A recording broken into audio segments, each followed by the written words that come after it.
تا چند وقت بعد طریق انا همین سیم چوب ها برای تاجیکستان از جمهوری مردمی چین اینترنت میارند. این روند کی خاتمه مییابد و مردم تاجیک با چگونه اینترنت دسترسی پیدا خواهند کرد؟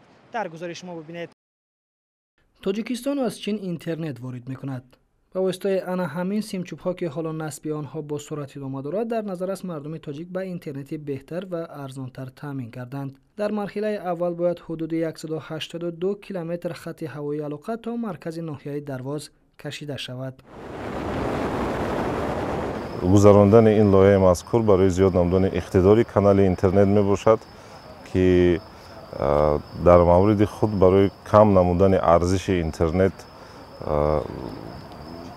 کمک می‌رساند. اینچنین در مورد ارزان شدن به اپراتوران کشور پیشنهاد می‌نماید که خدمت رسانی خود را ارزانتر به کشور وارد نمایند و اینچنین به ولایت مختار کوهستان بدخشان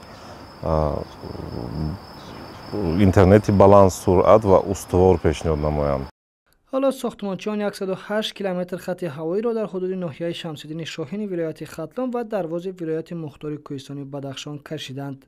در این منطقه علاقه سیم چوب ها نصب شده، ناقل ها پیوست گردیدند. در مرحله دیگر که سال آینده شروع می گردد، خط علاقه تا سرحد چین کشیده می شود.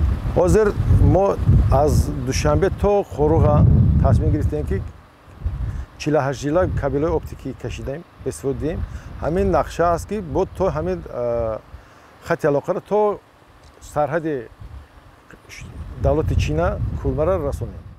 طرح مذکور با سرمایه‌گذاری تاجیک تلکام تطبیق گردیده ایستاده است. هدف این لایحه باشد پیوست شوی مستقیم شبکه‌های تلکمونیکاسیونی تاجیکستان با شبکه‌های تلکمونیکاسیونی چین می باشد. تطبیق این لایحه می تواند سرعت اینترنت را در تاجیکستان بهتر و ارزش آن را پایان برد. امامعلی سعیدزاد، آسیا پلوس.